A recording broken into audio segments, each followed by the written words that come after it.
now we delve into matters technology. Given the current pandemic, Covid-19, how then has it impacted on the uptake of technology, given that the latest report from the Communication Authority of Kenya indicates that between the months of January to July, internet use has gone up by over 200%.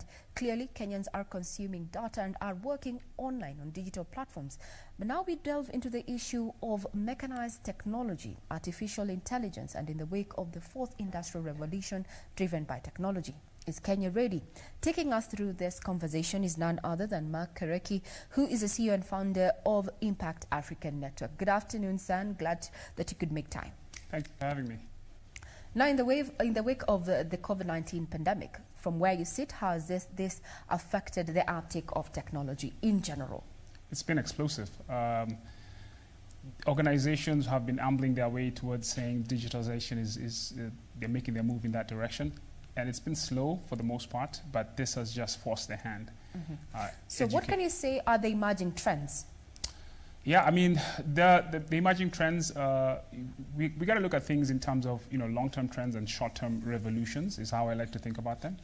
So in the short-term, you mentioned one. One is the fourth industrial revolution and the explosion of data that's bringing about, which is forcing all types of organizations to have to deal with more data. The other revolution is a revolution in education revolution, right? Because the talent that is being produced coming out of the traditional educational institutions is not market ready because technology is moving so fast. The other revolution that's happening is remote work. And as you've said, COVID-19 has just forced the hands of organizations that were not ready for people to work remotely to actually now start to have to deal with that reality. So those are the four revolutions. In terms of trends, there's, I would say that two major global trends that we need to keep our eye on. One is the demand for STEM talent, for demand for computer science scientists, data scientists around the world. Right now, the projections are 13 million jobs and will need to be filled by 2025 in computer science and data science, specifically between Africa, Europe, and the United States, right? There's a shortage of jobs right now in terms of that, in that regard. And the other one is also, if you look at where the trends in terms of the global population, the Western world is aging. They are getting older. But Africa is the youngest continent on the planet. What does that actually mean? That presents an opportunity where Africa is positioned to become the engine room of STEM talent. STEM stands for science, technology, engineering, and math to the world. Because the demand for that is just exploding. But the rich world is aging. Africa is young. So we're set up in such a way that if we can make the right moves and provide the right skilling solutions into this path, we are positioned to become the engine room of STEM talent in the world, driven by the remote work revolution, right? COVID has forced the hands of organizations. They're like, wow, we don't have walls anymore. We can work with anybody, anywhere around the world. So we are very well positioned. If you look at all those things coming together, that's where we are right now. Now let's look at one of the revolutions, the remote work revolution. This has persons, especially in the formal employment sector, jittery and uncertain about, retaining those particular jobs, given the statistics that we've already seen, billions of Kenyans having lost their jobs in the wake of the pandemic then. Is Kenya ready for this revolution? And then how will it impact on human resource? Yeah, that's the question, right? I mean, this has been coming. It was slow, but COVID has just accelerated. It's just hit it hard. And so the question now, it's a reset. This is kind of hitting the reset button. Is Kenya ready for this? The answer is yes and no. We have the young talent. We have very smart people. What we do not have right now is the mechanisms, education and skilling-wise, to take that young talent, that youthful energy, and turn it into a skillful workforce. And that's why at Impact Africa, we launched Jenga School. And Jenga School is basically an education institution with a focus on data science and AI. And we have put together a curriculum with local instructors and international practitioners that can take young people and put them into a path to becoming data scientists, and also help business professionals become data literate.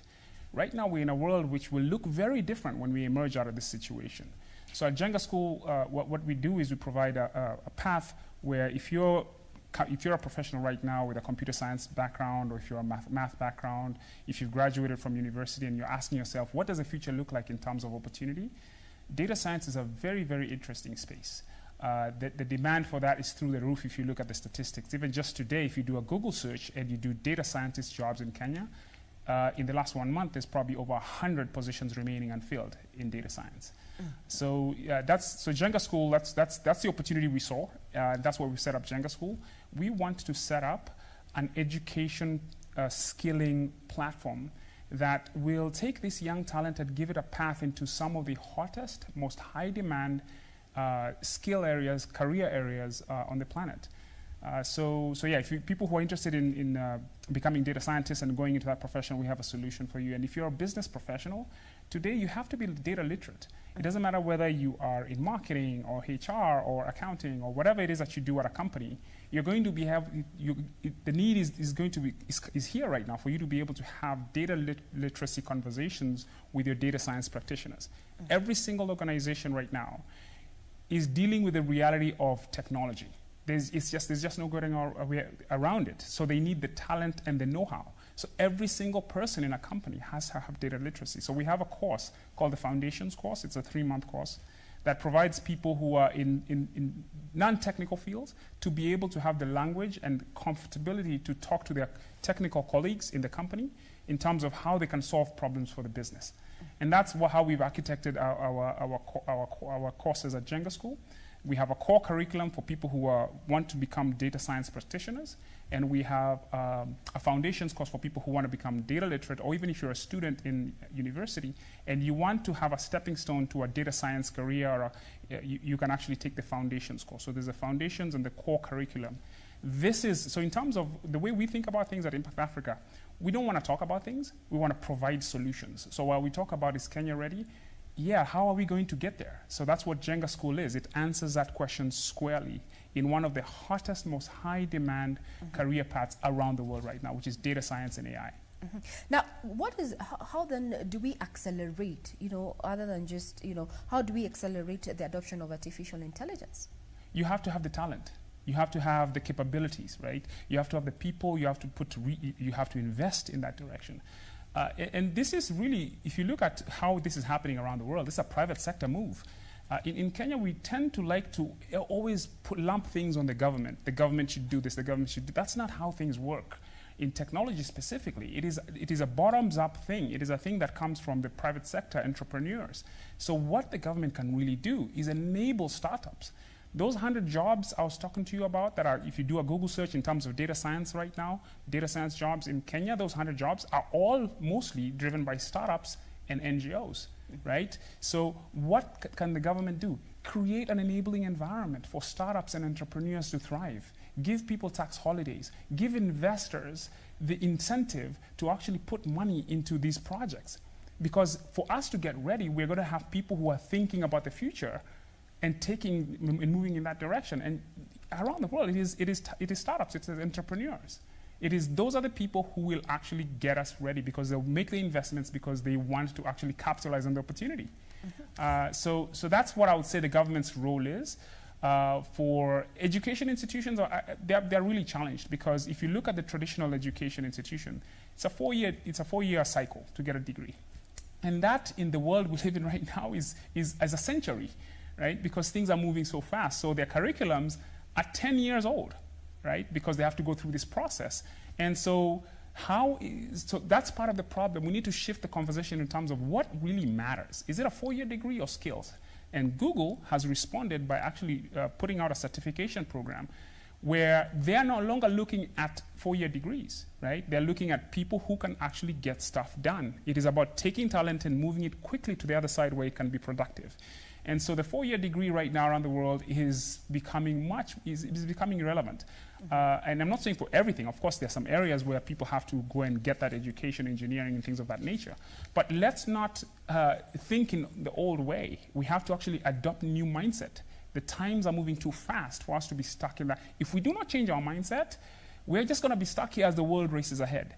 I spent 15 years in Silicon Valley. And the reason I moved back to Kenya, to Africa, was because I saw that the train was taking off and we were stuck and we did not know how to move. And so that's why I launched Impact Africa Network, and that's why we launched Jenga School, to bridge the gap. So we need when as far as technology is concerned, it needs a proactive approach both from the private sector and on an individual level. We've been hearing from our guest this afternoon, who is none other than the CEO and founder of Impact African Network, Mark Karake, on that particular issue. Tech is about you being proactive. Thank you very much, sir, for your time.